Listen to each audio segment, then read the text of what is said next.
Lorentz fue el primero en hacer un ciclotrón de manera práctica.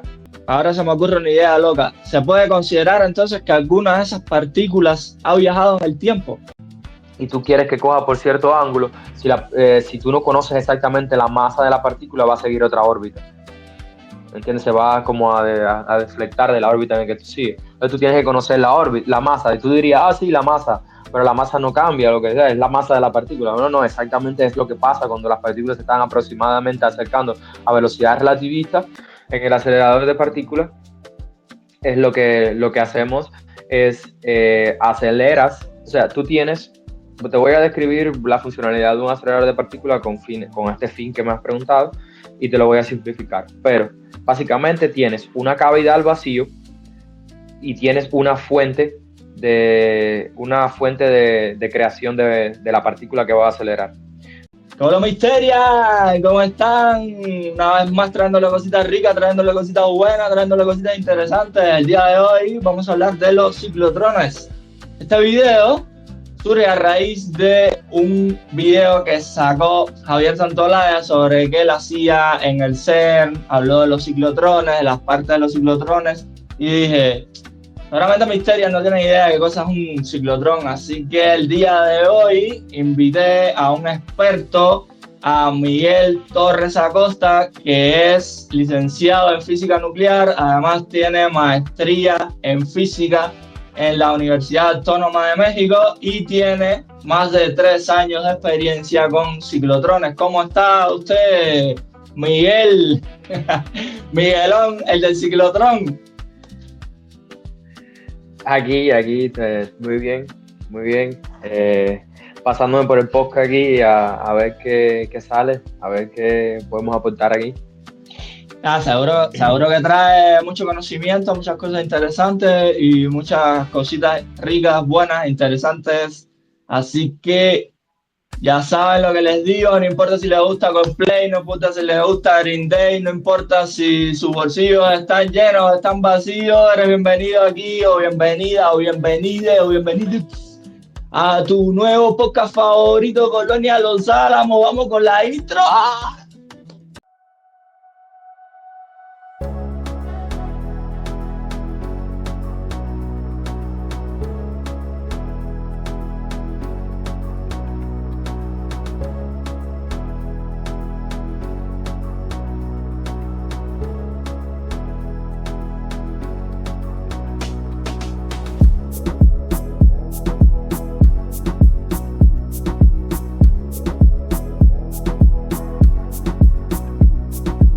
Muy bien, Miguel, vamos a empezar con las preguntas. Como siempre hacemos en este podcast, vamos a empezar con preguntas de conceptos básicos para después entender conceptos más complejos. La primera pregunta sería, ¿qué es un acelerador lineal?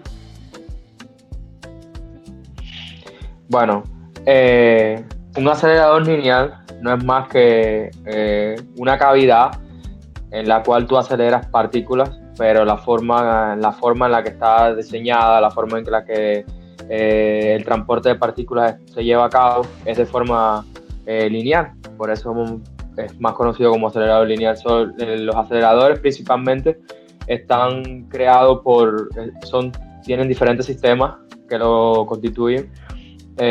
Principalmente es un tubo de transporte o una cavidad de transporte por las cuales las partículas se van a mover y pues, se mantiene al vacío, porque no quieres ningún rozamiento no quieres ningún rozamiento de la partícula con nada que la pueda frenar o que la pueda hacer tener una reacción nuclear o nada que la pueda hacer desviar de su trayectoria. Tú quieres que el haz de partículas que estés acelerando o el tipo de partícula determinado que estés acelerando vaya continuamente y en la dirección que tú la estás moviendo. No quieres que tenga ninguna dispersión, no quieres que ocurra ninguna pérdida y intentas aumentar la eficiencia lo más que puedas. Para ello, mantienes un alto vacío que puede ser diferente, o sea, tan bueno como tú quieras, pero normalmente en los aceleradores lineares con fines médicos o con fines de aceleración de partículas, por ejemplo, con fines médicos, los vacíos que se llegan son hasta exponente menos 7 milibar. O sea, es un vacío que se considera alto vacío. Entonces, si tú quieres alcanzar como velocidades o características más complejas a la hora de la aceleración, si tienes que llevarlo a aceleraciones mucho más, a vacíos mucho más bajos. Esa es la primera parte de lo que yo le llamaría la primera característica, que sería del acelerador de partículas. Después vendría cómo confinas el haz de partículas o lo que estés acelerando, cómo lo confinas para tener para que durante el transporte no se vaya hacia una dispersión o no se vaya deformando ese haz de partícula que estás acelerando. Y para eso confinas usando diferentes tipos de imanes. En los aceleradores lineares, los imanes lógicamente son diferentes de los aceleradores los aceleradores orbitales o aceleradores circulares, pero básicamente es el mismo principio. Y cómo aceleras el haz de partículas, dependiendo, usas la propiedad de las partículas, que es la carga básicamente de la partícula, y los aceleras basados en campos electrostáticos. Estos campos electrostáticos son campos electrostáticos suministrados dentro de estas cavidades, llevadas al vacío, confinadas por imanes con alta potencia. Y estas altas potencias las adquieres o las logras administrando altos valores de radiofrecuencia.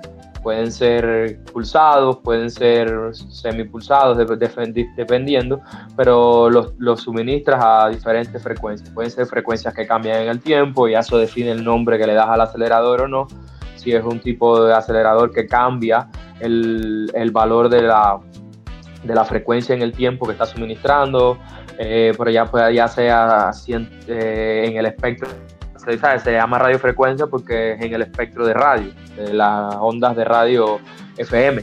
Entonces puede ser del orden de, 100 MHz, 30 MHz, puede ser en ese rango, dependiendo de la cavidad que tenga, la antena o el acople que tengas dentro del ciclotrón. Si tienes un acople más magnético, tengas un acople más electrostático, dependiendo de la estructura del ciclotrón. Hay diferentes tipos de ciclotrones, te digo. Es todo una ciencia súper compleja, y a medida que te vas alejando más de la industria, ¿sabes?, de los fines prácticos, se complejiza más, porque estás buscando características más complejas, como los experimentos que se acercan. Imagínate que estamos hablando del orden de energía, que para la industria médica los órdenes energéticos son de mega electron volt. Cuando estás buscando características para el modelo estándar o características más complejas dentro de diferentes campos que tenga el modelo estándar, estamos hablando del orden de los giga electron voltios. ¿Sabes? Son cosas muy diferentes y se pueden poner tan creativas como tú quieras, y la forma puede variar también. Pero yo principalmente, ¿sabes?, aquí en calidad de experto que me has invitado, creo que es un sombrero bien grande, ¿no?, para mí, pero bueno, tengo alguna experiencia, y principalmente yo me centro más en aceleradores de la rama médica, ¿sabes? O en la rama, por ejemplo, se usa mucho en la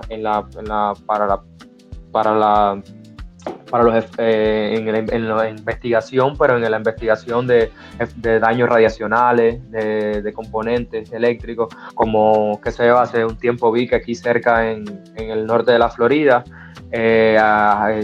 Tesla adquirió un ciclotrón con fines con fines de probar las infraestructuras que usa en las naves que usa para SpaceX y estas cosas, ¿no?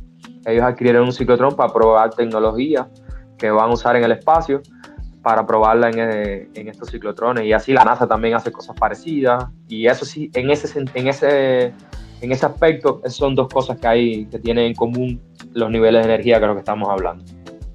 Tengo muchas preguntas.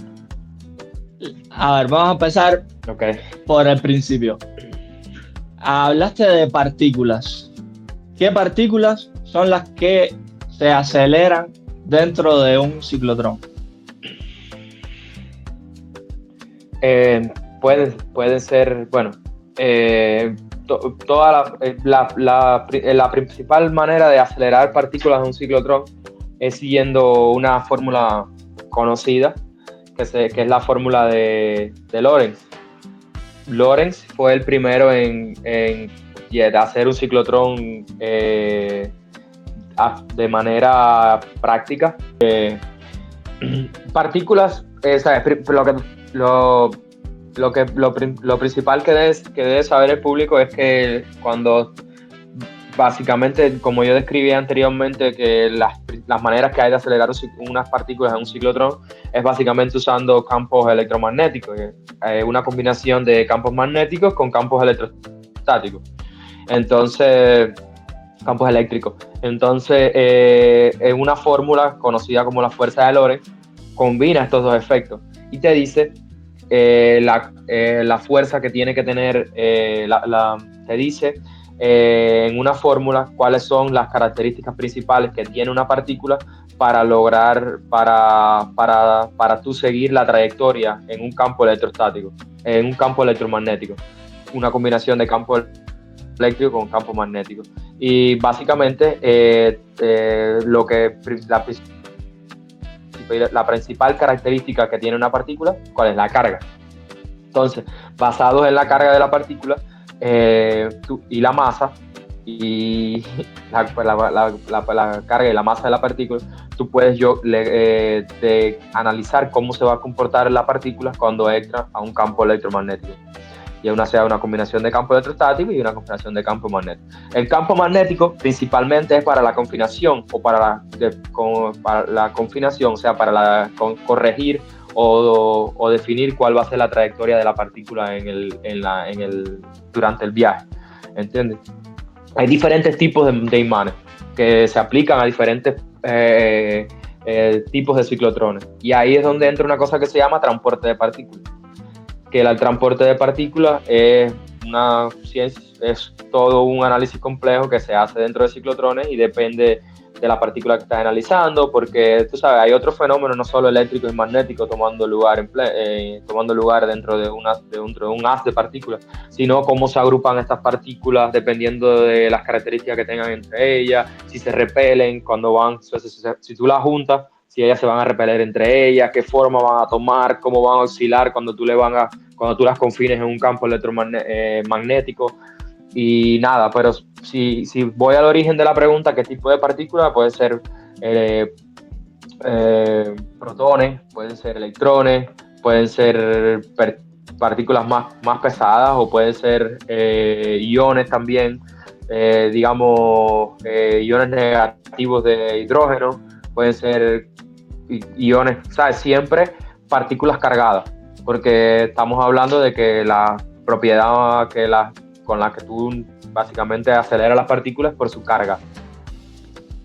Ok, si solo son partículas cargadas, entonces un neutrón no se podría acelerar dentro de un ciclotrón, ¿verdad? No. Ok. Ahora, creo que todo el mundo tiene idea de qué es un electrón, de aproximadamente de qué tamaño podría ser un electrón. Todo el mundo tiene esa imagen en su cabeza, pero de la velocidad creo que no hay una imagen de velocidades tan altas. ¿A qué velocidades se puede mover una partícula cargada dentro de un acelerador lineal o de un ciclotrón? En los experimentos que se hacen en Europa, en el LHC las partículas que alcanzan los electrones son de 99% de la velocidad de la luz, para que tengas una idea. O sea, ahí las velocidades que se alcanzan son relativistas y bien cercanas allá al límite que conocemos. Son 99%, 0.9, cosas así de la velocidad de la luz. O sea, ellos aceleran partículas a velocidades bien relativistas. Entonces, la teoría especial de la relatividad de Albert Einstein entra en juego en esos experimentos dentro de esos aceleradores lineales. Claro, tienen que tomar en cuenta todas las restricciones y todas los cambios del sistema de referencia basado en la teoría especial de la relatividad para poder ajustar a los experimentos. Y por ejemplo, ahora se me ocurre una idea loca, ¿se puede considerar entonces que alguna de esas partículas ha viajado en el tiempo? Bueno, sí, claro, si lo ves desde ese punto de vista, es básicamente eso. Es cuando estás, ¿sabes? Cuando te acercas a velocidades cercanas a la velocidad de la luz, ¿qué pasa con el sistema de referencia? ¿Sabes? Básicamente en el sistema de referencia de la partícula, el tiempo cambia con respecto a un observador que está en el experimento, ¿entiendes? Entonces tienes el tiempo propio, que es el tiempo de la partícula, y si quieres, por ejemplo, corregir, las órbitas, si quieres corregir más importante es que el tiempo, un fenómeno que se llama, no sé si conoces lo de la masa en reposo, más importante que eso, por ejemplo, para los aceleradores con fines médicos, un ejemplo, es la masa, cómo cambia la masa. El problema es que cuando tú estás confinando una partícula en un campo magnético, ya digamos que tú estás haciendo girar por una órbita, porque muchos de estos experimentos también en el CERN son aceleradores lineares, pero ellos tienen trayectorias circulares. Entonces tú tienes que ir, ellos en una sección determinada van a ser como lineares, las partículas, pero a medida que tú vas haciendo a medida que ellas van como transitando por estos aceleradores, en realidad siguen una órbita elíptica o circular, entonces tú las vas moviendo como las vas doblando un poquito el beam y van doblando hasta que van entrando en estas órbitas circulares y también salen de una órbita circular y entran en otra, porque como empiezan estos experimentos siempre tienes un acelerador lineal, es como por estados de aceleración, digamos, ¿no? Tú quieres llegar a 100 gigaelectronvolt o 10 gigaelectronvolt, 100 es bastante, ¿no? 10 gigaelectronvolt. Tú no empiezas como ya acelerando 10 gigaelectronvolt, tú empiezas acelerando para primero unos megaelectronvolt con un acelerador lineal. Ese acelerador lineal va como un anillo de rotación con una determinada energía, los mandas ahí por un momentito y ya cuando llevan a cierta energía, entonces los mandas para un experimento más grande y más complejo y así como que los vas acelerando por pedazos, ¿entiendes? Entonces, cada uno de estas correcciones y estos movimientos de partículas que hace, básicamente doblan la partícula para la derecha, entonces todas estas correcciones, digamos, izquierda, derecha, lo que sea, están basadas en la masa de la partícula.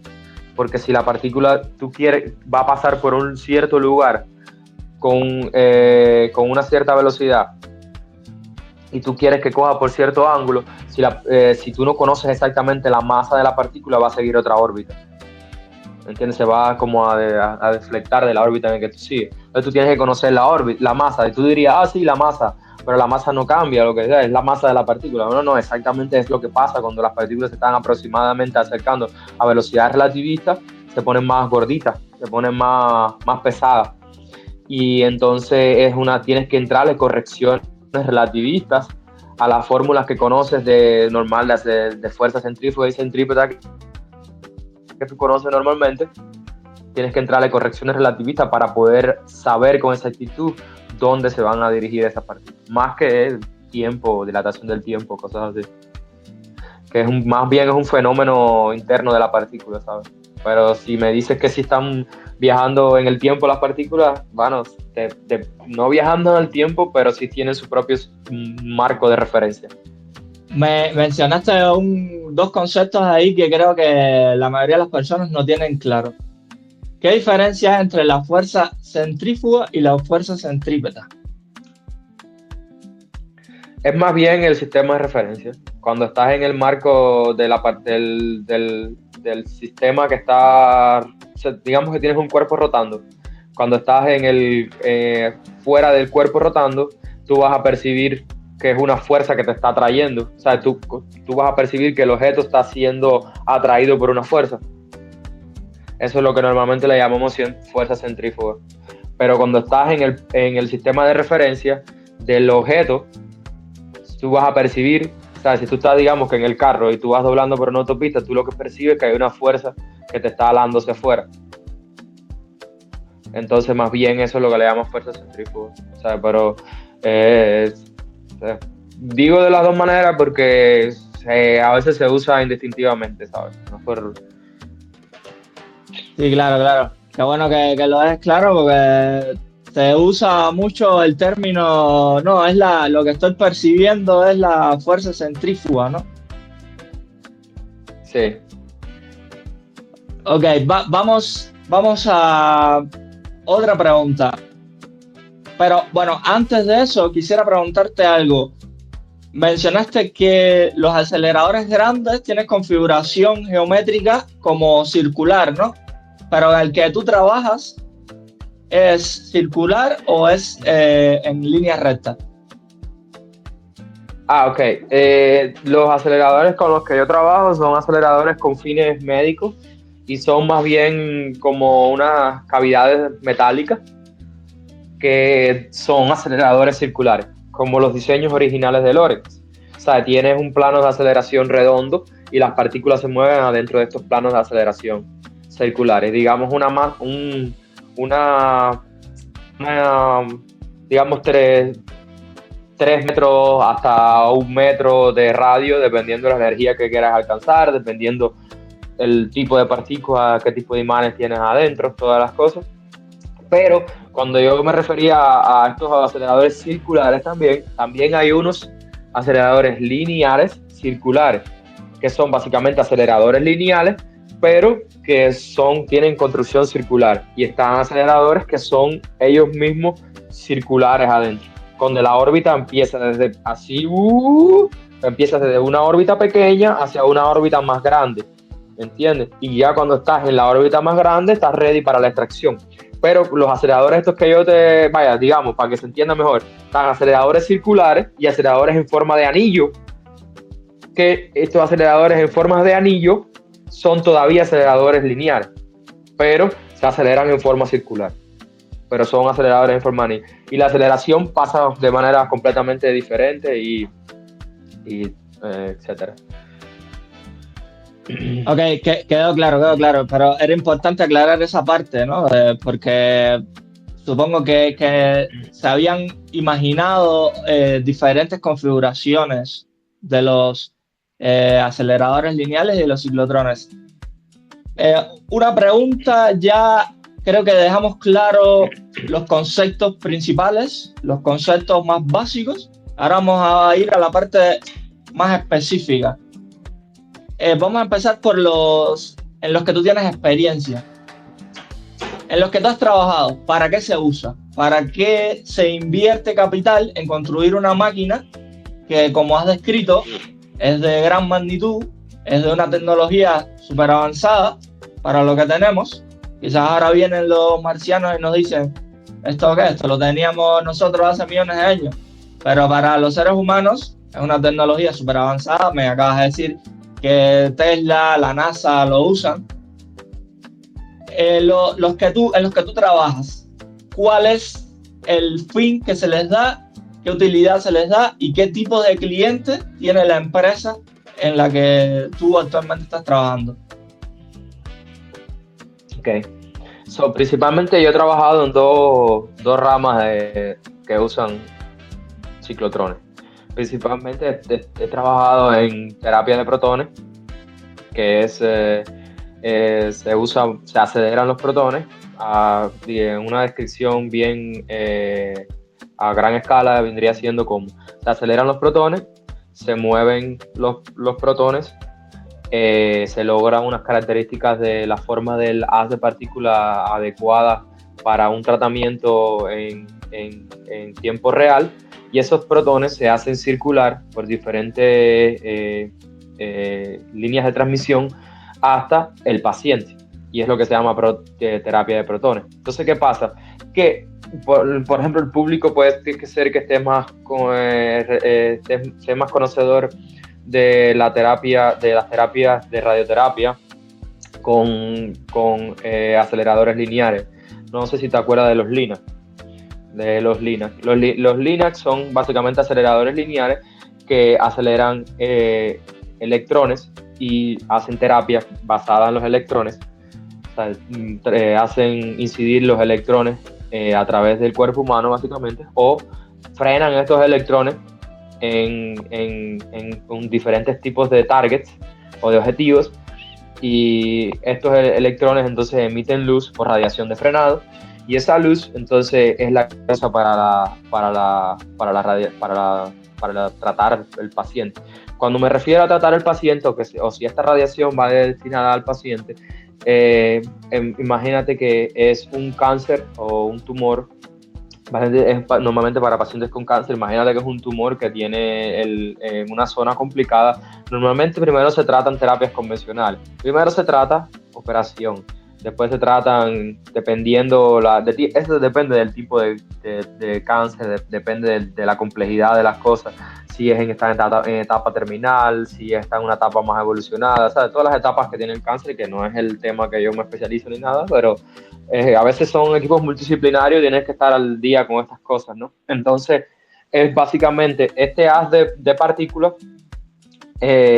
dependiendo del tipo de partícula que sea, va a tener una incidencia, dependiendo de la energía que sea, y dependiendo la forma inicial del haz de partículas, va a tener una incidencia determinada adentro del cuerpo humano, y va a incidir sobre cierta cantidad de órganos, va a depositar cierta cantidad de energía.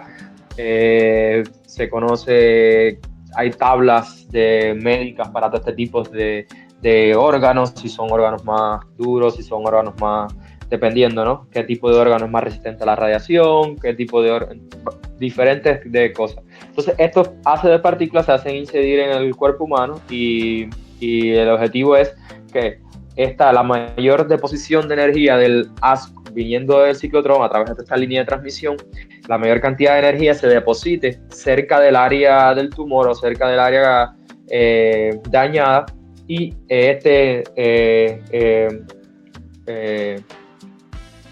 release of energy, esta emisión de energía cerca de esta área localizada que tú puedes controlar dependiendo de la forma de la partícula, mate el tumor con el tiempo. Esto se hace en varias sesiones y se analiza si está siendo productiva, se hacen diferentes tipos de CT scans para ver la evolución del tumor, si la terapia está teniendo como una evolución.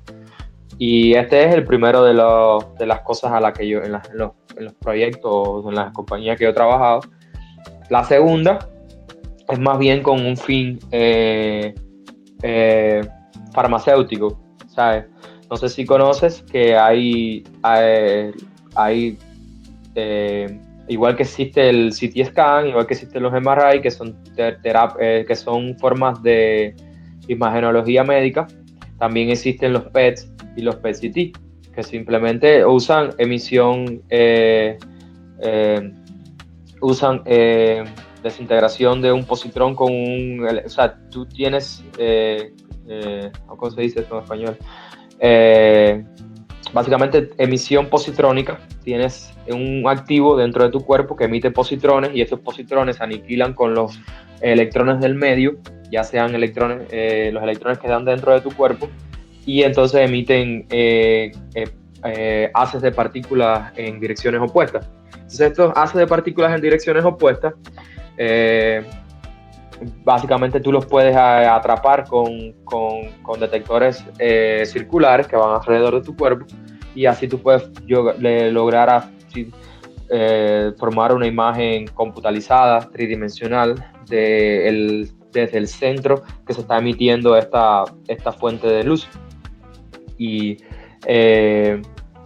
esta fuente de luz básicamente es diferentes trazas que se usan para fines médicos, ya sea fluoratín, tecnesio, diferentes tipos de trazas médicas que tú te las consumes a través o te las inyectan a través de un compuesto básicamente químico, una vacuna que tiene estas trazas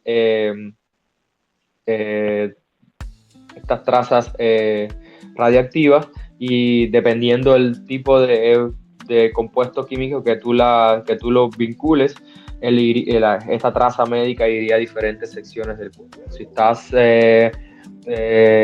analizando, por ejemplo, digamos, vamos a analizar un caso muy común. Hay una droga que se llama SDG, que no recuerdo ahora mismo la composición, pero es una molécula que se vincula a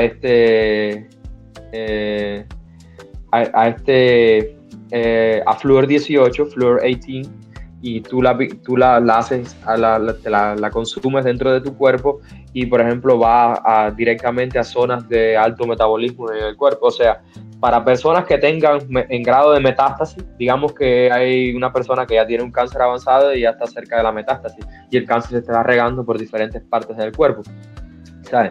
Conocer exactamente dónde está,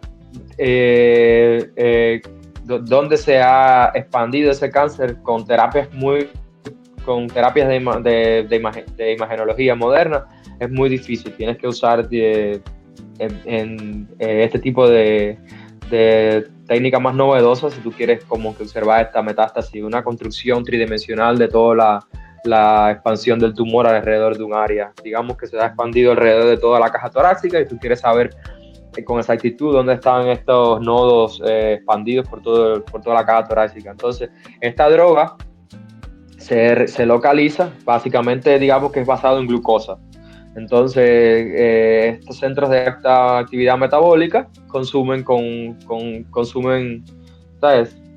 muchísimo la glucosa. Entonces, cuando tú ingieres esta droga, o te la inyectas, no la ingieres, te la inyectas, va directamente hacia estos centros de alta actividad metabólica, y cuando se depositan ahí, son beta, es fluor 18 que está decayendo por radiación beta, o sea, positrónica, emisión positrónica, y está en constante emisión, y se está aniquilando ahí con las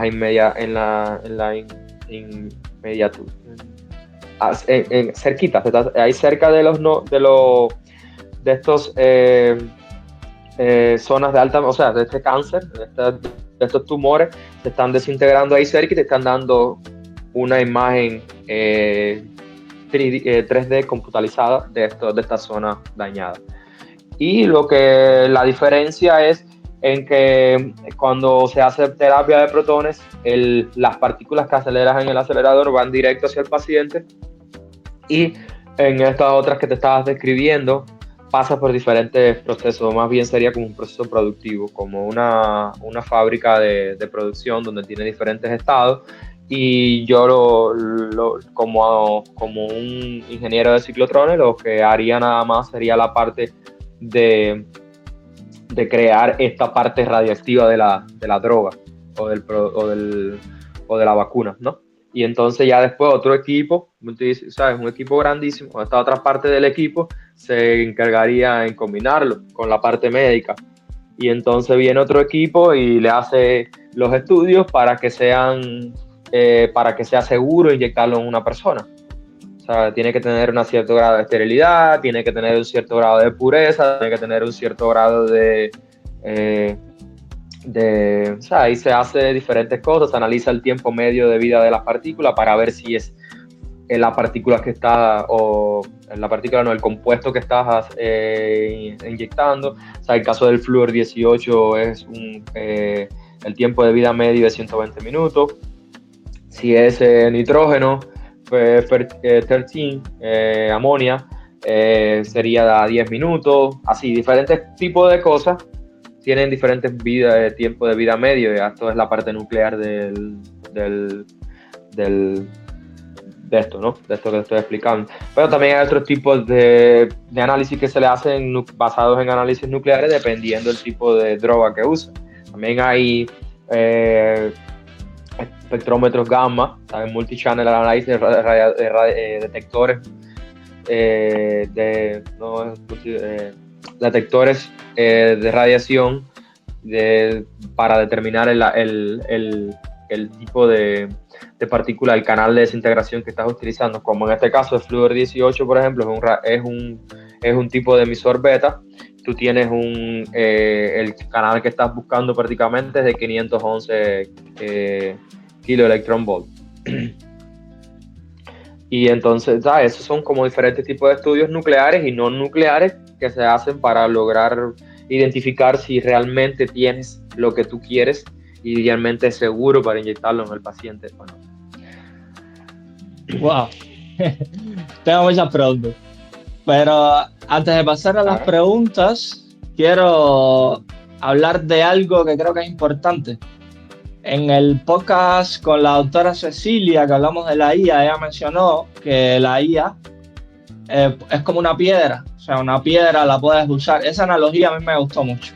Ella dijo que una piedra la podrías usar como un arma, pero puede ser una herramienta también. Y aquí estamos viendo aplicaciones de la radiación a la que todo el mundo le tiene miedo y a la que la mayoría de las personas tiene una imagen relacionada con las bombas de Hiroshima y Nagasaki, y la imagen que tiene es de niños japoneses cayéndose el pelo y vomitando, o por la serie esta de Chernobyl, de personas la piel explotándole prácticamente debido a la radiación. Y aquí estamos viendo que la radiación ionizante tiene muchas aplicaciones positivas para el ser humano. Y como mencionó la doctora Cecilia, una piedra puede ser un arma, pero puede ser también una herramienta. Y lo estamos aquí viendo claramente. Ahora, con las preguntas. Quiero definir conceptos que acabas de mencionar. El primero es isótopo. ¿Me puedes dar el concepto de isótopo y mencionarme 3 isótopos que se te ocurra, que mencionaste varios ahí? ¿Y cuál es la nomenclatura que usaste? ¿La puedes aclarar, por favor? Sí. Cuando estamos hablando de isótopo, estamos hablando, o sea, normalmente un átomo tiene una configuración, o sea, el núcleo y una configuración electrónica. Cuando estamos hablando de isótopos, nos centramos más en la configuración de lo que es el núcleo del átomo. Y normalmente, cuando nos referimos a isótopos, hay isómeros, hay isótopos, hay diferentes nombres dependiendo la cantidad. O sea, el núcleo atómico está conformado por principalmente protones y neutrones. Entonces, dependiendo la cantidad de neutrones, dependiendo la cantidad de protones, es lo que lo que cambia la definición del nombre.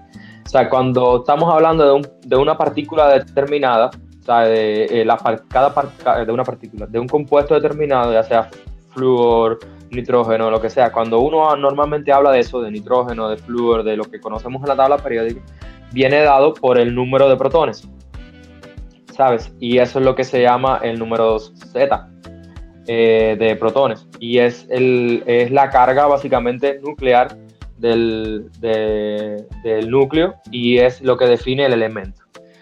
Ahora, cuando estás hablando de isótopos, lo que estás hablando es ya sea el mismo elemento de la misma Z, o sea, digamos nitrógeno con la misma Z, 7, pero tiene diferentes números de neutrones. Digamos que tiene 7 neutrones, digamos que tiene 8 neutrones. Entonces, dependiendo del tipo de neutrones, se llama entonces isótopo.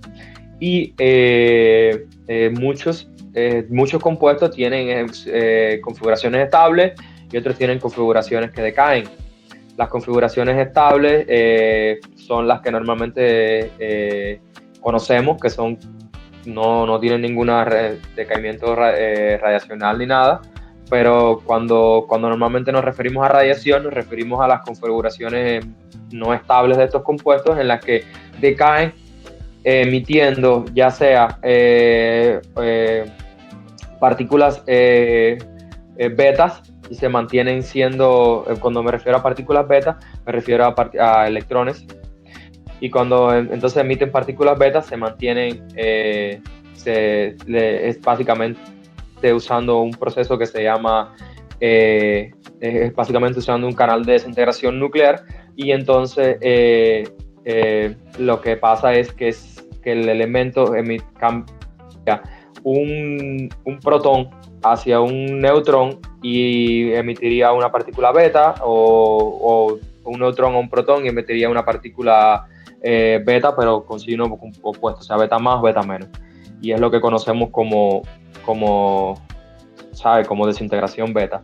Hay otras partículas más pesadas en el rango de partículas que... hay partículas más pesadas que emiten diferentes tipos de radiación, como la radiación alfa. Y la radiación alfa vendría siendo un núcleo básicamente de helio, que es básicamente 2 protones con 2 neutrones emitidos. Eso es lo que se llama radiación alfa. Y ahí no sería un cambio de un protón por un neutrón, sino sería que la partícula está expeliendo, debido a las características del núcleo, estaría expeliendo o lanzándose hacia afuera una partícula, 2 de sus protones con 2 de sus neutrones. No es como tal, no es un cambio nuclear adentro del núcleo atómico. Tengo entendido que hay elementos atómicos que son muy pesados y producen radiación naturalmente, o sea, sin ninguna fuerza externa, sin que nada los fuerce, y generan estos isótopos. Pero ahora, ¿cómo producimos un isótopo los seres humanos? O sea, con la fuerza de la tecnología humana, ¿cómo se puede producir un isótopo? Ok, por ejemplo, un ejemplo sencillo sería lo que se hace en el acelerador de partículas. En el acelerador de partículas es lo que hacemos es aceleras, o sea, te voy a describir la funcionalidad de un acelerador de partículas con este fin que me has preguntado, y te lo voy a simplificar. Pero básicamente tienes una cavidad al vacío y tienes una fuente de creación de la partícula que va a acelerar. Puede ser una fuente horizontal, puede ser una fuente, dependiendo el tipo de acelerador que tenga, puede venir insertada de diferentes formas hacia adentro del acelerador. Normalmente en aceleradores que son circulares, no anillos, sino así, aceleradores circulares, o sea, en un confinamiento redondo, los clásicos aceleradores de los primeros que se crearon, no aceleradores lineales con forma de anillo, sino los aceleradores circulares con estas enclosures, metallic enclosures. Normalmente la creación de partículas ocurre en el centro del acelerador, porque es donde vas a empezar a crear las primeras órbitas hasta que la partícula alcanza las órbitas superiores con la energía determinada que tú quieres para el proceso. Entonces, ¿qué pasa? Que que en estos aceleradores, como describías, tienes una entrada por ejemplo, si vas a crear protones, tienes cuál es el elemento químico más cercano al protón, ¿sabes? El helio, el hidrógeno, que es básicamente un protón con un electrón dando vuelta. Entonces, lo único que tendrías que hacer sería quitarle ese electrón a ese átomo de helio, de hidrógeno, recibo con el helio, de hidrógeno, sería removerle ese electrón, ya sea por interacciones electrostáticas o básicamente por interacciones inelásticas, y de manera que cuando remuevas ese electrón te va a quedar entonces el protón solo. Entonces ese protón tienes que buscar una manera de confinarlo o ponerlo en un lugar que tú conozcas para entonces tú poder extraerlo y entonces ya te quede desde un gas inicial que tenías de hidrógeno, te quede el protoncito solo aislado y entonces ese protón lo puedes entonces acelerar en la cavidad. Entonces, una vez que ya tengas ese protón, ¿sabes? Es un proceso más complejo, es un diseño más complejo, diferentes diseños pueden traerte diferentes eficiencias en este proceso de remover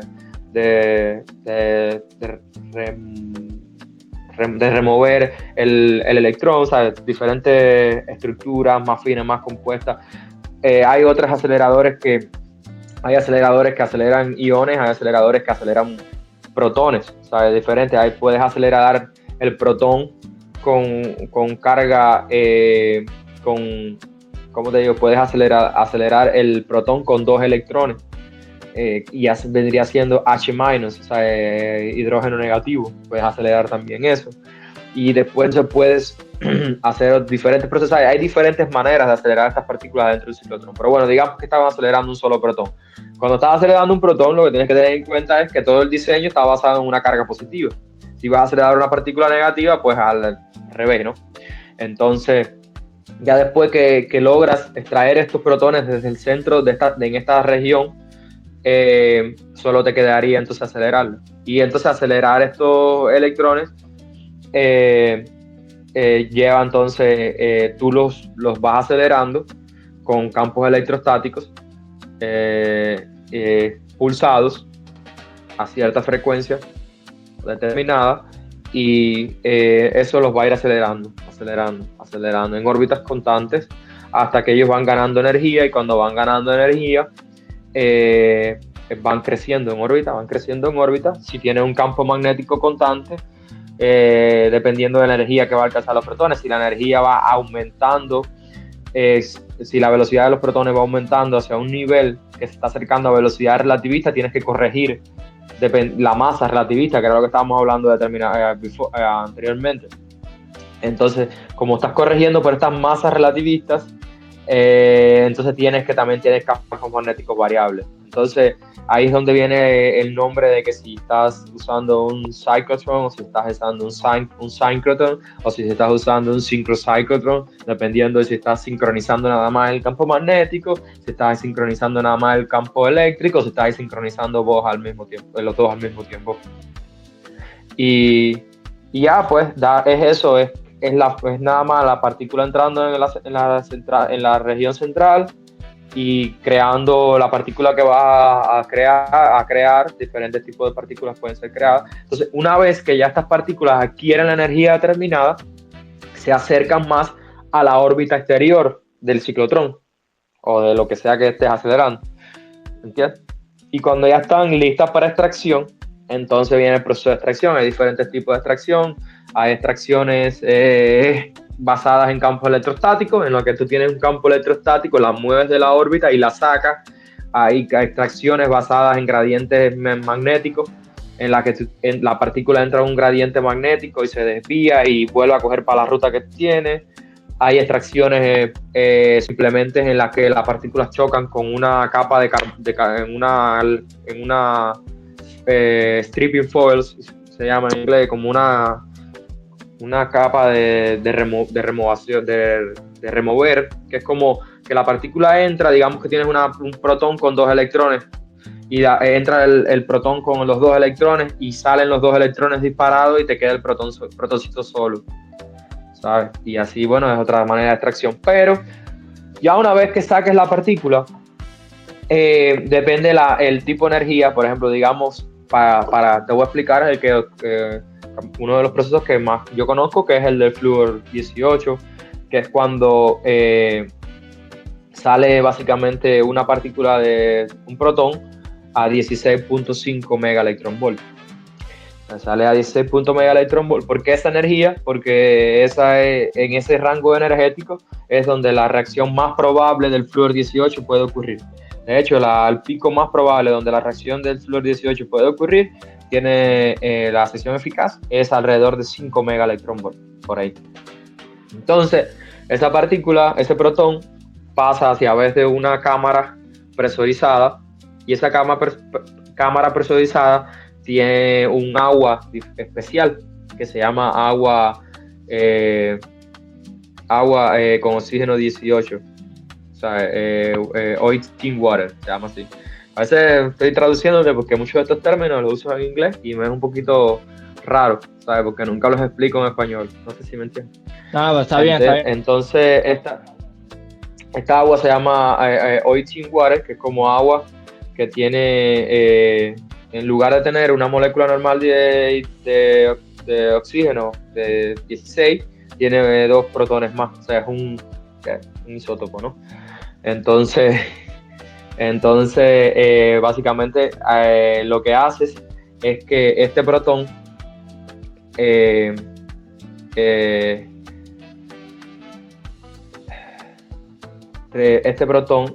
va a incidir adentro del núcleo del agua, del oxígeno, y entonces va a tener una reacción nuclear con el átomo de oxígeno y va a convertir ese átomo de oxígeno ¿en qué cosa? En flúor 18. O sea, tienes un átomo de oxígeno con 18 o 18, y entonces ese átomo de oxígeno que vendría siendo, oxígeno normalmente es 8 plus 8, ¿no? 16, pero en este caso tienes 18, o sea, tienes 2 neutrones extra. Entonces, ¿qué vas a hacer? Que este protón va a incidir y va a convertir una partícula va a remover un neutrón y va a tener ahora un nuevo protón, ¿no? Entonces ahora vas a tener 9 protones, en lugar de 8 vas a tener 9 protones y vas a tener entonces un neutrón menos, pero se va a mantener el mismo número 18. Entonces vas a tener 9 protones y 9 neutrones. Y así es como ocurre básicamente la reacción nuclear. Y ya, así conviertes entonces el agua esta en vez de tener un agua con O18, tienes entonces un agua con un flúor 18 ahí atachado. Pero entonces esto ocurre ahora diferentes procesos químicos, de los cuales yo no soy muy especialista, pero básicamente son procesos de disociación, que este flúor 18 se va removiendo porque no es tan afín no es tan afín a la molécula, entonces se va separando por el mismo. También hay otros procesos en los que la radiación afecta el agua, porque no todas las partículas de agua se están convirtiendo en flúor 18, sino es nada más la que los protones están incidiendo. Pero todavía estos flúores 18 están rodeados de agua, de este tipo de agua especial. Entonces, y el flúor 18 a la misma vez está emitiendo partículas, está decayendo también, porque ahora también en el mismo tiempo que tú estás creando, también ellos están decayendo. Entonces tienes un ratio de creación contra desintegración al mismo tiempo. Entonces todo este fenómeno tan complejo que está pasando ahí adentro está creando también una radiólisis dentro de la misma agua. O sea, está también afectando la parte del hidrógeno que no está vinculado a la reacción nuclear, ¿no? Entonces se forman una cantidad de cosas, se forman electrones, se forman flúor 18, se forman radicales libres de otro tipo de cosas y así pues. Una pila de cosas. Se forma nitrógeno también, porque muchas veces el agua esta no viene pura, viene con impurities, como que no es pura, y entonces viene también se forma otro tipo de compuestos ahí.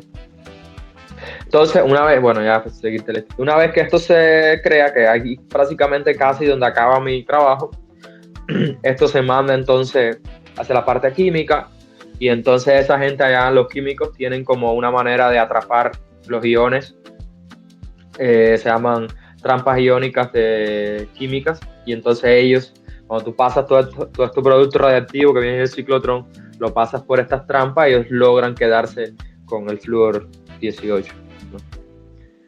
Y así entonces empieza su proceso, donde ellos mezclan todas las cosas y eso. Wow. Le acaba de explotar un ojo a alguien viendo tu explicación. Dios, o sea, estamos hablando de una tecnología súper extremadamente compleja. Yo creo que esto es a nivel técnico lo más complejo que ha venido a este podcast. Y quiero aprovechar unos segundos ahí para decir que Miguel como que tenía un poco de miedo de no estar a la altura, pero ya, wow, después de esta explicación que acabas de dar, yo creo que al que le quedaban dudas de que no eras un experto, ya acabaron completamente disipadas. Tengo... Ya, Sí, dime. no, que muchas cosas que yo estoy haciendo ahora vienen de mi formación como de licenciatura, y a veces, por ejemplo, ¿sabes? Los ingenieros de ciclotrones, no, nadie, bueno, tal vez en Europa, sí, como que sí se estudia eso como con más, ¿sabes? Como más afín a una carrera, porque, ¿sabes? Tienen todo eso ahí, tienen, como digo yo, 3, 4 generaciones de científicos en su familia, ¿no? Pero, ¿sabes? Nosotros que venimos más del fatalismo geográfico de nosotros, o también en el mismo Estados Unidos, no hay también una afinidad así como que no, ingeniero ciclotrón. Entonces hay mucha gente de diferentes perfiles yendo hacia esa rama, ¿entiendes? Por ejemplo, no es tampoco muy popular porque es más bien, como digo yo, es un trabajo vitalicio, pero por ejemplo, porque es más bien pasado de generación en generación. Madre mía, mientras más explica, más conceptos hay que aclarar y más dudas creo que salen. Pero está quedando brutal, está quedando brutal. Y a ver, quiero hablar de algo que considero, bueno, primero hablar de dos conceptos que creo que están entrelazados y me parece que es importante que queden claros. ¿A qué te refieres con decaimiento y con tiempo de vida media? Ok, so, vamos a hablar primero de decaimiento. Decaimiento es básicamente lo que se conoce como radiación, ¿sabes? Normalmente conocido como radiación es simplemente la manera en que el fenómeno él mismo, en sí mismo, como ocurre. O sea, tienes una partícula, tienes un núcleo que él mismo está decayendo. Me enredo eso. Bueno, tienes una partícula. ¿Qué entiendo qué se entiende por decaimiento? El decaimiento no es más que lo que comúnmente se conoce como radiación. Simplemente hay partículas que existen, hay elementos que existen en su forma natural que emiten radiación espontánea. Y hay elementos también creados que emiten radiación espontánea, pero con lo que se refiere con decaimiento es a la característica de estos elementos en decaer desde de emitir desde su núcleo atómico, emitir un cierto tipo de partícula determinada, ya sea una partícula alfa, ya sea una partícula beta, diferentes procesos que ocurren adentro del núcleo son de manera espontánea, sin una excitación externa, simplemente es el mismo núcleo emitiendo un tipo determinado de partícula, es lo que se llama decaimiento. Es lo que le llamamos decaimiento, ¿sabes? No es que la partícula está decaída, ¿no? Es el decaimiento espontáneo de esta partícula, lo que se conoce como radiación, simplemente, ¿no? Ahora quisiera hablar de la radiación. Primero dejar claro el concepto de radiación ionizante. O sea, porque no todos los tipos, hay diferentes tipos de radiación, pero no todo es radiación ionizante. Y quiero después hablar del efecto que tiene la radiación ionizante sobre el cuerpo de los seres vivos, pero primero dejar claro ese concepto, qué es radiación ionizante y qué radiaciones caen dentro de la radiación ionizante. Ok. So, radiación como tal viene de muchas formas y formas. Cuando se dice radiación, estamos hablando ya sea de partículas, estamos hablando de solo energía electromagnética, pero lo que la hace especial es la fuente, la característica que la hace más especial es de dónde viene emitida, la energía con la que viene emitida y el tipo de radiación, el tipo de qué tipo de elemento estamos hablando. Lo más determinante para determinar si es ionizante o no es la energía. El grado energético de la partícula te da qué tanta penetración tiene en cierta estructura, ya sea el cuerpo humano, sea diferente material de escudo, suena raro, escudo es shielding en inglés, que es diferentes tipos de técnicas que se usan para confinar este tipo de radiaciones ionizantes. Por ejemplo, una onda de luz determinada es radiación, pero es radiación electromagnética, pero no necesariamente es ionizante. Por ejemplo, la luz que yo percibo ahora mismo aquí donde estoy es luz en el espectro visible, es radiación, pero en forma de luz que no es en una energía que yo puedo ver y, o sea, está en el espectro visible y no me afecta. Los rayos X son radiaciones más ionizantes, es todavía luz, pero con longitudes de ondas muy pequeñas, en un nivel energético un poquito más alto, que permite pasar por ciertas partes del cuerpo con diferentes intensidades, y es lo que vemos en las tomografías o en las placas de rayos X. Entonces, depende de la energía, la forma en que es creada y de dónde viene. Por ejemplo, cuando a veces hablamos de rayos X, depende de la característica, de dónde vienen. Los podemos llamar rayos X de un tipo o rayos X de otro, porque también importa de dónde vienen creados. Si son rayos X creados en el núcleo atómico, son los rayos X que usamos para la determinación para identificación de elementos químicos, son rayos X característicos y son los que determinan los niveles energéticos o transiciones atómicas transiciones energéticas en los átomos. Entonces son rayos X característicos. Si son rayos X continuos, son los que se usan, por ejemplo, rayos X de la radiación de frenado, que son los que se usan para fines médicos, por ejemplo. Y así, pues por ahí va la cosa. Es como varias cosas, la fuente que se usa, la energía y el tipo de partículas es el que define. Cuando, por ejemplo, hablamos de partículas alfa, en estado natural, normalmente hablamos son núcleos de helio que salen expelidos de estos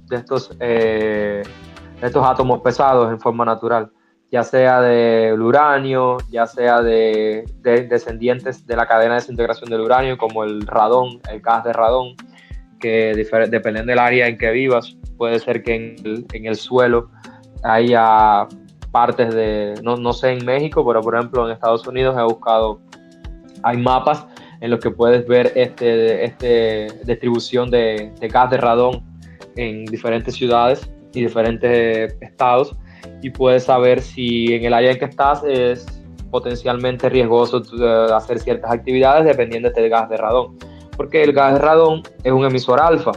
¿Qué pasa con los emisores alfa? Los emisores alfa no son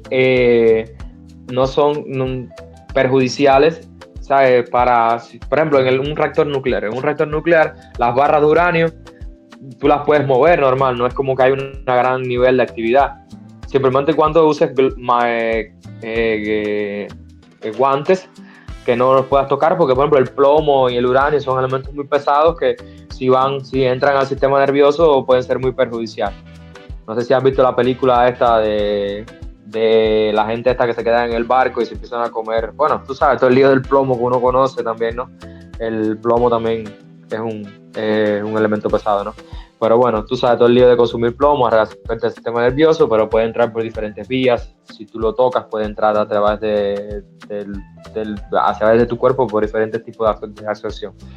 Iba a decirte de la película de las personas que se quedaron en el barco y nada más podían consumir productos enlatados, y los productos enlatados en aquel tiempo se hacían con cierta cantidad de plomo y no sé qué, y nada, el hecho de que estuvieron expuestos a este tipo de productos enlatados por largo tiempo se volvieron como locos porque les afecta el sistema nervioso. Pero bueno, es un paréntesis, seguimos con la idea principal, que es que en un reactor nuclear, por ejemplo, esta manipulación de barras de uranio no es como tan peligroso. En el reactor nuclear lo que es peligroso es las barras de uranio que ya han sido como que ya están gastadas, ¿no? Que ya tuvieron la reacción nuclear en sí misma, y ahí sí hay otros productos nucleares. Hay otros hijos de las reacciones nucleares que sí son como muy altamente radioactivos, como el cesio-137, etcétera, etcétera, etcétera. Pero, por ejemplo, estos emisores de alfa no son tan peligrosos porque las partículas alfa básicamente pueden ser paradas con una hoja de papel. ¿Entiendes? Ahora, simplemente no la tengas cercana a tu cuerpo. Si ahora mismo tú te pones una fuente de partículas alfa en el ojo, ya es un problema, ¿no? Entonces, lo que pasa con el gas radón, que es lo que está dando toda la muela del gas radón, el gas radón si entra a través de tu cuerpo, tú lo puedes inhalar. Imagínate que estas partículas alfa sí salen de los núcleos como con una energía, ¡pum! Pero como son muy pesadas, se frenan rápido, ¿no? Pero imagínate que tengas todo este gas adentro de tu cuerpo y entonces esté emitiendo estas partículas alfa dentro de tu cuerpo. Toda esta energía se va a depositar en todos los órganos que estén en tus pulmones, en todas las cosas. Entonces sí puede haber un gran daño radiacional. Entonces, no es solo la radiación, sino la forma en que llega a tu cuerpo, cómo llega. Por ejemplo, ahora mismo flúor 18 emite beta. Tú lo tienes aquí, te está dando esa radiación. Ok, te está dando, no pasa tanto. Pero si ahora mismo, por alguna razón, tú llegas a tu cuerpo. O sea, por ejemplo, yo trabajo con esto, a veces yo me puedo pinchar con una fuente de flúor 18, un ejemplo, ¿no? ¿Sabes? Si este flúor 18, digamos que llega a mi flujo sanguíneo, es como cuando tú analizas el daño radiacional de esto en tu cuerpo, tienes que considerar que ahora es adentro de tu cuerpo con respecto a que si fuera afuera. Entonces, crece el riesgo potencial de esta radiación en tu cuerpo. ¿Entiendes? El polonio, por ejemplo, que estos elementos pesados que es radio, polonio, que son, que por ejemplo, que son famosos por María Curie en los primeros momentos cuando estaban descubriendo, esos elementos son muy, muy contaminantes. Son muy contaminantes. De hecho, hay historias que la KGB y todo eso en Rusia ha envenenado personas con polonio, porque es indistinguible y es altamente radioactivo. ¿Cómo sabes si una persona se contaminó con polonio? Cosas así. Es muy difícil de detectar. Solo tendrías que usar como procesos nucleares para detectarlo y sería una muerte rápida. ¿Y cómo llegaría ¿sabes? No, tú no lo ves, pero imagínate que ahora mismo aquí donde yo estoy, todo esté contaminado con polonio. O sea, todo lo que yo toco. Polonio. Tú no lo ves y todo eso está llegando a tu boca, o sea, te estás pasando por el cuerpo, donde quiera. Y poco a poco se te mete en tu sistema nervioso, a donde quiera, y es altamente tóxico. No solo radioactivo, pero tóxico. Y ya no me acuerdo realmente de lo primero que estábamos, la primera pregunta, del origen de la pregunta. No te preocupes, estuvo bien, yo te encamino. Hablaste del polonio en una de las películas de Agente 007, al papá de una de las jevas que tiene el Agente 007, que tiene muchas en todas las películas. Lo matan con eso, o sea, le meten en el teléfono, en la parte de la batería, le meten una lámina de polonio. Y ya él se entera, ya cuando es demasiado tarde, está lleno de cáncer por todas partes. Mira, una cosa que yo descubrí acá cuando yo me mudé para Estados Unidos fue que todos los detectores de humo, no sé si en México sea igual, pues no me acuerdo, yo no me acuerdo en México, pero todos los detectores de humo usan básicamente fuentes de polonio. Quiero proponerte una especie de juego relacionado con la radiación ionizante. Te voy a ir diciendo varias fuentes de radiación y tú me dices si es radiación ionizante o no. Ok, ¿Ok? vamos a ver si doy. Ok. El teléfono. No ionizante. Una linterna. No ionizante. Espérate. Un teléfono, pero ahora con Si es 5G. linterna verde, no sé. Pero bueno, a ver, sígueme. Una linterna común, de las de uso. Es una broma, linterna verde del superhéroe. Ah, Bueno, linterna verde, eso es un buen punto. Eso es un buen punto. Linterna verde, ¿la radiación que emite sería ionizante o no? no sé, porque si es verde, a lo mejor es.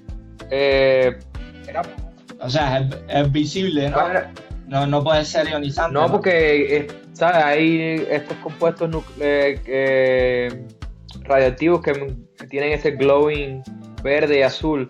Creo que era el polonio o el radio que tienen esto así, que tienen este color así parecido a linterna verde. A lo mejor está hecho de polonio o algo, linterna verde. Y por eso. Ya, claro. Porque a lo mejor es fosforescente y entonces porque es radioactivo. Puede ser, que sí, algo así. Hulk. La fuente ahora es Hulk. ¿Ionizante o no ionizante?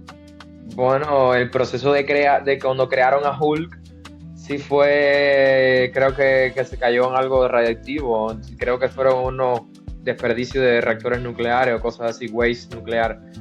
Pero como tal, Hulk, me imagino que bueno, yo me imagino que sí sea ionizante. Ahora que nunca había pensado en eso. Pero si él no, porque él lo que hizo fue que tuvo una mutación del ADN a través de la radiación ionizante. Eso, si él mutó el ADN a través de una radiación ionizante, él no es radioactivo, él no es radioactivo, eso no significa que es radioactivo. No, él no es ionizante. Ok. Vamos a seguir con el núcleo que tiene Iron Man en el pecho. ¿No es como una batería bien poderosa? Sí, pues, bueno, espérate, que o sea, me estás haciendo preguntas. O sea, alimenta la armadura. Me estás haciendo preguntas que yo no pienso en eso, ¿sabes? Por ejemplo, hay baterías basadas en decaimiento nuclear, ¿sabes? Por ejemplo, hay sondas espaciales que sí tienen baterías basadas en decaimiento nuclear. Entonces, digamos que sí puede haber... ¿cómo se llama esto? Sí puede haber baterías, o sea, sí hay baterías basadas en decaimiento nuclear, entonces digo, sí puede que esto del pecho de Iron Man no sea simplemente una batería normal súper poderosa concentrada, sí puede que sea, no creo que sea una tecnología pequeña de un reactor ni nada así súper complejo, pero sí puede ser que se aproveche la energía nuclear de cierta manera para formar energía. El Sol. El Sol. Bueno, el Sol está súper caliente, pero sí pasan procesos nucleares en el Sol. Ahora, si hay radiación ionizante, me imagino que sí, es fusión. Fusión, lo que está pasando en el Sol. ¿Sabes? Ahí está ocurriendo, se están fusionando todos estos hidrógenos para formar helio, se están básicamente fusionando. La fusión crea una cantidad de energía ionizante y eso es lo que le da energía al Sol, que es lo que se convierte en calor y todas estas cosas en el Sol, ¿no? Y el último, la kriptonita. La kriptonita. La kriptonita, o sea, Superman era débil a la kriptonita, pero la kriptonita no le hacía ningún daño a otras personas en la serie, ¿no? Entonces me imagino que tal vez tenía, más que una radiación ionizante, bueno, suponiendo que la física de la Tierra era la misma que la física de Krypton, ¿no?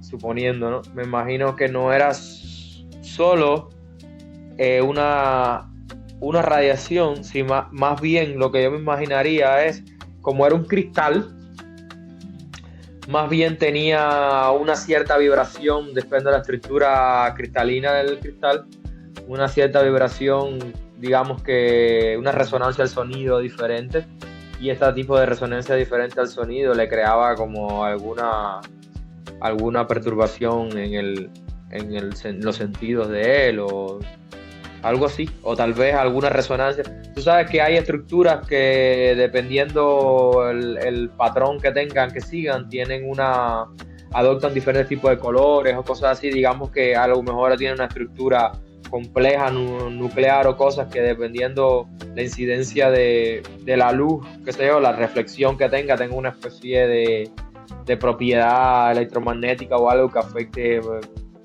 a nivel cerebral a Superman o algo así. Pero bueno, no, o sea, no radiación ionizante, no, porque a los seres humanos no le hacía ningún tipo de efecto. O sea, nada más le hacía efecto a él. Si hubiera sido como algo de más complejo, una radiación ionizante más compleja, sí hubiera afectado como a todo el mundo, ¿no? Más bien como algo particular de él. O sea, asumiendo la física era la misma en Krypton. Bueno, no, porque también pasaba en la Tierra. Bueno, digo que no. Wow, este minuto lo vas a poner en los libros de historia de la cultura nerd. Dios mío. Te has metido en un canal ahí increíble. Bueno, pensar. No, pero me gustó. A ver, no, que está bueno, ¿no? O sea, está bueno ser nerd, pero con conocimiento, ¿no? Sí, no, yo no me considero un nerd tampoco, ¿sabes? Yo quisiera a veces hacerme preguntas más interesantes, pero, ¿sabes? También cuando este tipo de preguntas así, como que a veces vienen más cuando estás así en grupo, que te cuestionas bastante cosas, que creo que no es tan común tener grupos sociales que todo el mundo se pregunte cosas. A veces los grupos multidisciplinarios son buenos por esa razón, ¿no? Pues viene alguien de biología y te hace una pregunta. Ven acá, chico, ¿cómo tú crees que es? O sea, y tú empiezas a pensar, ¿no? Yo, tal cosa, ¿no? Que es donde entra el debate, ¿no? Tal cosa, lo puedo explicar así. A veces, ¿sabes? Cuando tú normalmente, muchas ideas vienen cuando se las estás explicando a alguien, ¿no?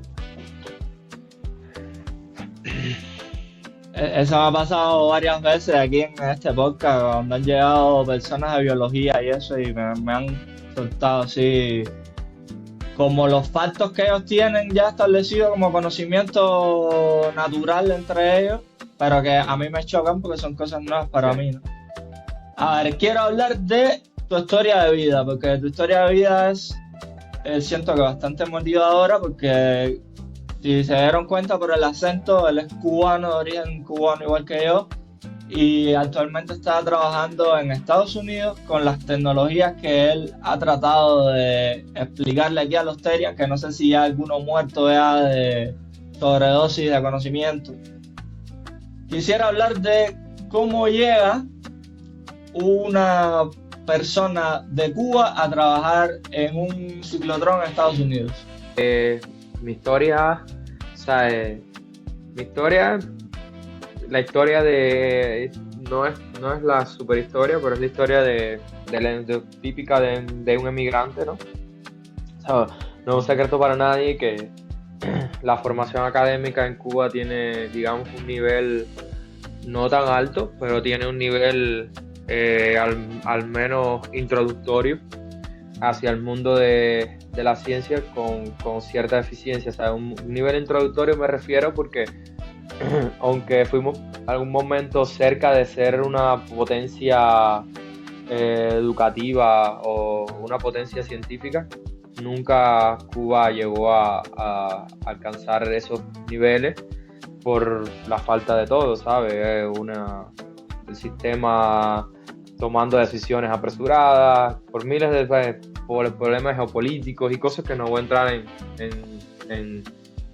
no vienen al caso en este podcast, pero con el paso de los años, a través de o sea, de la caída del campo socialista, lo que es la física y el desarrollo científico en muchas áreas de Cuba decayeron muchísimo por básicamente la falta de influencia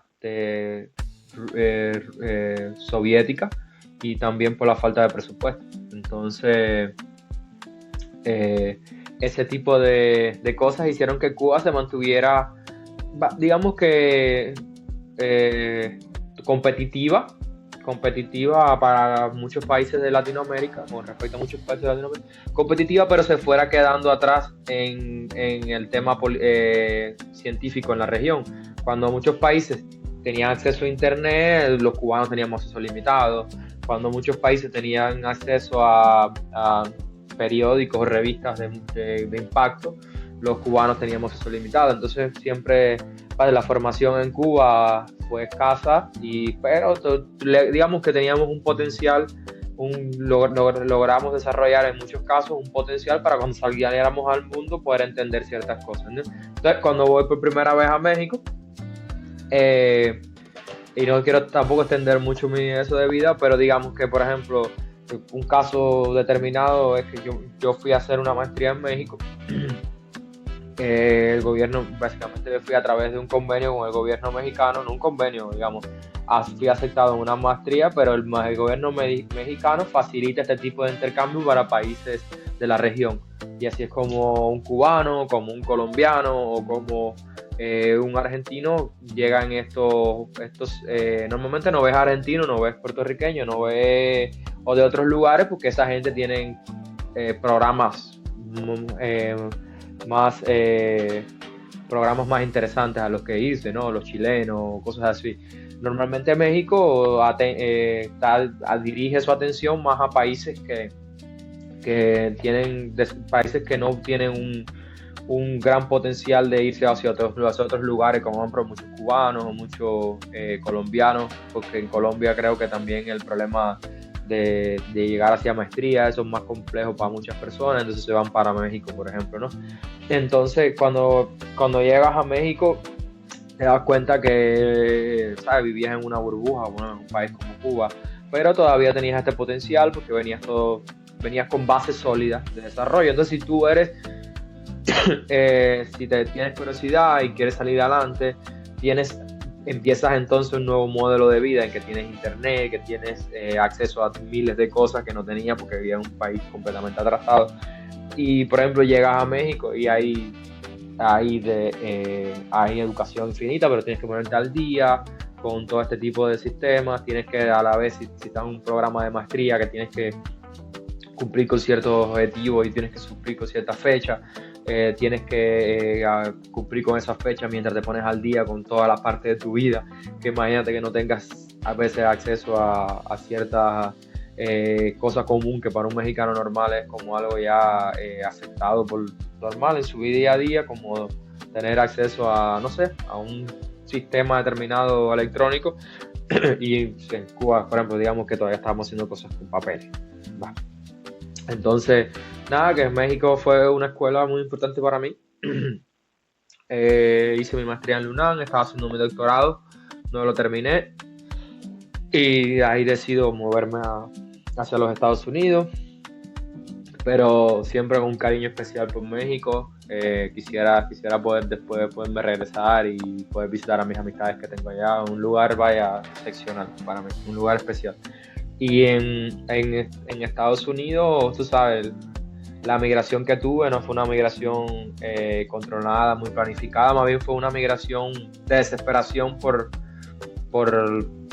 los tiempos del coronavirus, finalizando los tiempos del coronavirus, porque decisiones personales, frustración, porque el mercado mexicano, una vez que terminas la maestría o tu investigación, buscar trabajo es muy complejo.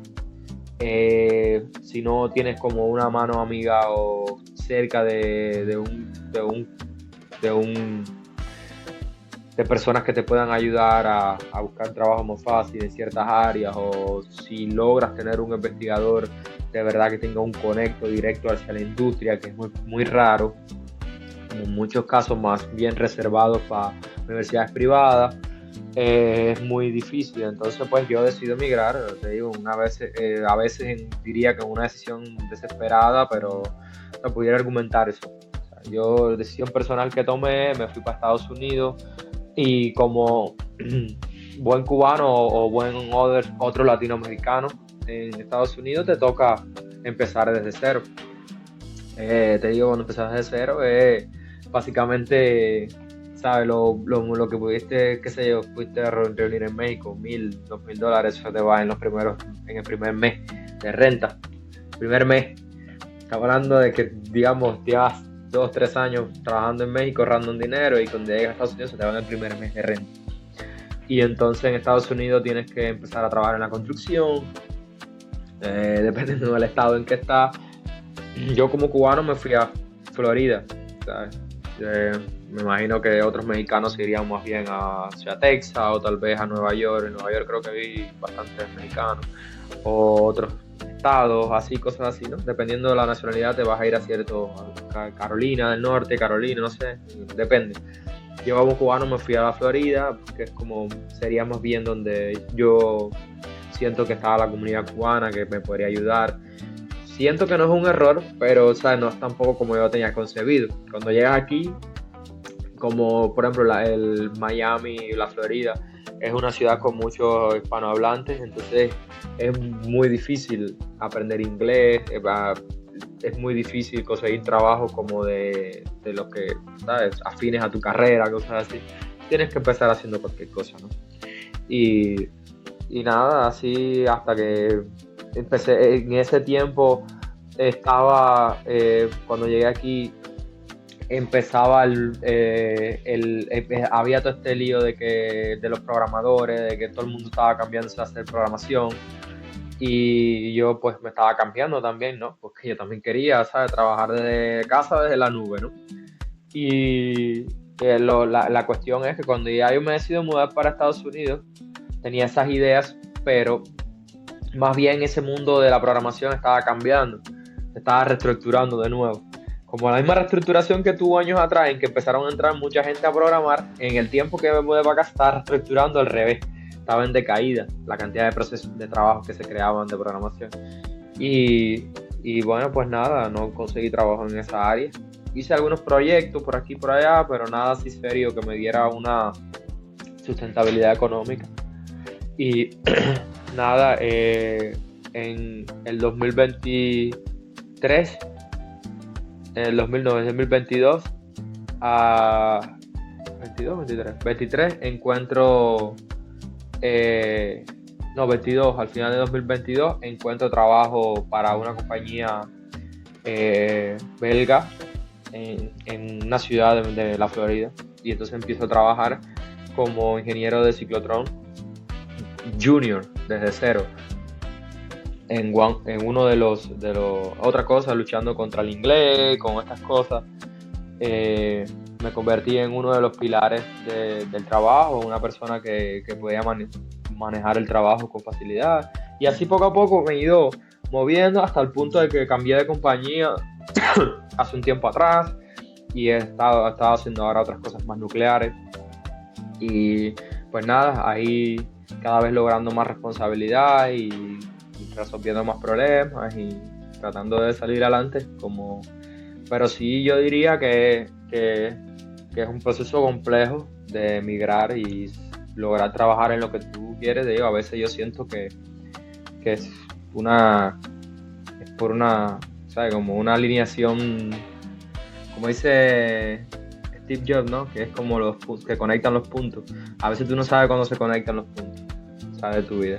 Es como que yo hago esto aquí, pero ¿sabes cómo llegué aquí? Lo que nunca me detuve a pensar y a dudar de mí.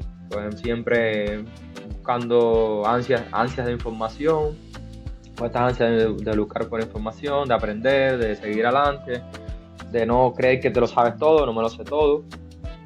No me considero tampoco el que más sabe en mi área, pero a veces no es tanto eso como las pequeñas cosas, ¿sabes? Qué tan resolutivo eres con problemas, cómo puedes lograr en cierta fecha lograr un objetivo, sacarlo adelante por la manera que sea, ¿sabes? Una manera ética, lógicamente, pero, ¿sabes? Y eso a veces son como características de la persona que no son perceptibles a los ojos, y es lo que a veces las compañías andan buscando, ¿sabes? Y es lo que tienes y se aprende, que es otra cosa buena, que se aprende y lo puedes lograr aprender y solo depende del esfuerzo. Y es una cosa que como emigrante no le he parado bola, como dicen en México, ¿no? Es todo el tiempo tratando de echar para adelante, no hay más nada. Ok, súper motivacional, ¿no? Lo que acabas de decir. A ver, vamos a tratar de resumir una rutina diaria tuya. Porque creo que has quedado aquí como un mega experto en la tecnología más avanzada que existe en el planeta Tierra. Y la gente supongo que te ve No ahora tanto así. como un loco.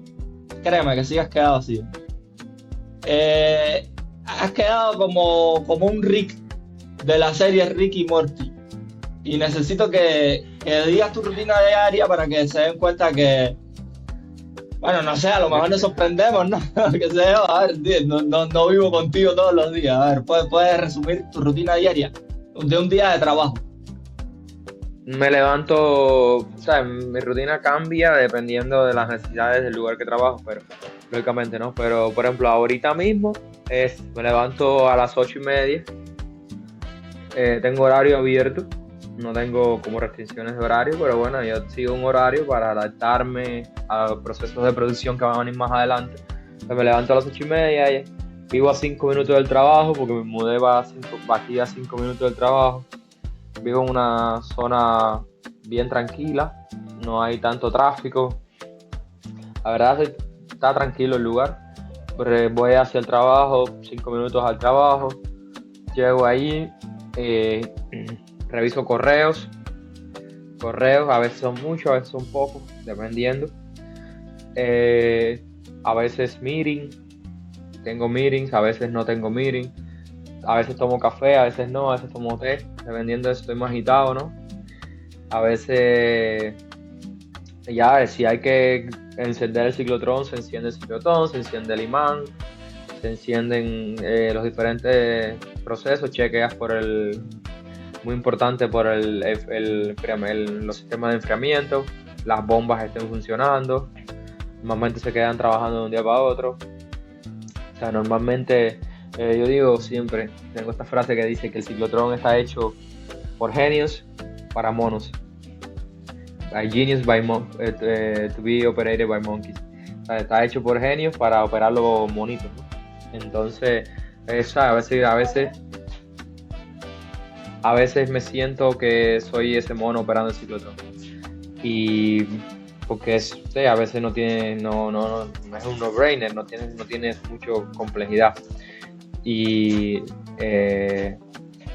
va a ser mi rutina diaria, tomar parámetros, analizar parámetros, que todo esté en regla, tratar de volver más eficiente los procesos, a veces un codiguito por allá, un programita por aquí, hacer un Excel por allá. Analizando, a veces tienes que analizar que todo esté sincronizado, todos los procesos de producción. Tienes que chequear que esté todo, ¿sabes? Que todo el mundo tenga la misma información en el turno. Vas y le preguntas a los jefes de cada área. Haces un análisis radiacional del lugar, que los detectores estén midiendo lo que tenga que medir, que no haya, no sé, ningún derramamiento de cosas radiactivas en el piso, cosas así, ¿no? Que tu área de trabajo esté limpia. Y pues si tienes que empezar a hacer el proceso, pues ya empiezas empiezas el ciclotrón, empiezas a hacer todos los procesos que te dije de encendiendo el ciclotrón, la fuente, ¿sabes? Los imanes, todo dependiendo. Y si no hay esto, pues te enfocas en tareas más administrativas, ¿me entiendes? Preparándote para mantenimientos preventivos o mantenimientos correctivos que tengas. Y así todo el tiempo es eso. Básicamente ingeniería es mucho mantenimiento preventivo y ya, esperando que nada pase. Si pasa algo, pues tienes momentos en que no puedes producir nada y tienes grupos de apoyo. Si no lo puedes resolver con el conocimiento local, digamos yo y mis técnicos o las personas que están ahí en mi grupo, los acudimos a un conocimiento más de afuera de grupos de apoyo. ¿Bien? Y ya para las 5, si todo está en orden, te puedes ir a casa, pero normalmente se me quedo trabajando unas 2 más horas. O sea, no trabajo por hora, pero si ya llega a las 5 y me quiero ir, me puedo ir, o si no, me puedo quedar haciendo cosas más tranquilas, leyendo o estudiando. Me voy para la casa y a veces voy a correr al parque. ¿Ya? No. Y después cuando termino de correr me voy para la casa y como y duermo. Ya, perfecto. Fíjate que ya estoy como un poco vago de la cantidad de información que me ha entrado. Me imagino los Terian que llegaron a este punto. La verdad nunca he hecho esto, pero si llegaron aquí, por favor den un like y suscríbanse. Porque yo necesito que este podcast llegue a más personas, por Dios. Somos 55 suscriptores nada más. Pero ya llegamos al final. Y ha sido un rato tremendamente instructivo, tremendamente interesante y a mí se me ha ido rapidísimo. Siempre dejo que el invitado, los invitados, la invitada o las invitadas, no creo que todavía no he tenido un invitado, no sé por qué me estoy metiendo en esto. Siempre dejo que ustedes se despidan.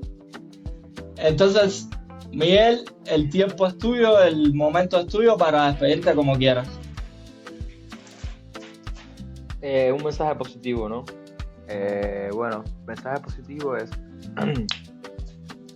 sigan buscando la verdad. La verdad es la que nos libera y a veces el experimento más complejo es el experimento que llevamos en nuestras propias vidas. A veces queremos saltarnos partes, ¿no? Y les digo, es bien, es la única manera a veces saltarse los obstáculos o evitarlos y seguir adelante es lo más razonable, pero siempre tienes que saber que vas a tener que virar a combatirlo. Pero dejar lagunas en el conocimiento no es malo. Dejar lagunas en el conocimiento es una manera de avanzar también. Y siempre y cuando regreses a revelar esas lagunas, a tratar de encontrarlas, está bien. Entonces, ese es mi mensaje, ¿no? Que es tratar de motivar a las personas a seguir buscando la verdad, tratando de seguir el conocimiento y ese es mi mensaje.